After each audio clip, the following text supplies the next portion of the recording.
ইসলামী আইনের বিরুদ্ধে অপপ্রচার করা হয়। এরা তো ক্ষমতায় গেলে সমস্ত মানুষকে পঙ্গু বানায় ফেলবে। কয় কীভাবে?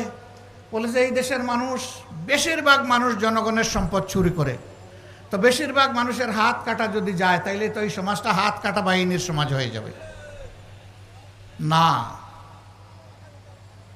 হাত কাটা যাবে। এই আইন জারির পরে এই ধরনের অপরাধ যারা করবে তাদেরকে বলে দেওয়া হবে এখন থেকে এই অপরাধের সাথে যাদেরকে পাওয়া যাবে তাদের ক্ষমা নেই। 2 নম্বর দেখা হবে যে লোকটি চুরি করেছে সে কি পেটের জ্বালায় যন্ত্রণায় আগুন নিবানোর জন্য চুরি করেছে। যদি এমন হয়, রাষ্ট্রের দায়িত্ব হবে আগে তার আগুন নেবানো, হাত কাটানো, আগে তার বৈধ আয় উপার্জনের ব্যবস্থা করে দেওয়া।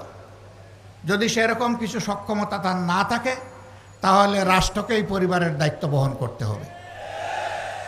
এরপরে লোভের বশবর্তী হয়ে কেউ যদি চুরি করে তাহলে 2-1টা হাত কাটা যাবে প্রকাশ্যে, গোপনে নয়, যাতে সারা দেশবাসী এইটা থেকে শিক্ষা নেয়। এখন কে সমাজে এই হাত কাটা বাহিনীর সদস্য হতে চাইবে?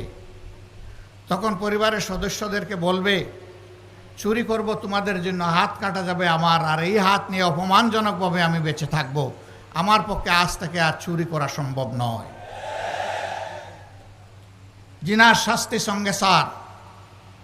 বলে যে সব মানুষই তাইলে মারা যাবে, এরকম গোপনে ছুটিয়ে প্রকাশ্যে কত ধরনের জিনা হচ্ছে। হ্যাঁ, ওরকম 2-1 জনের শাস্তি হলে বাকিরা তওবা করে আড়ালে চলে যাবে ইনশাআল্লাহ।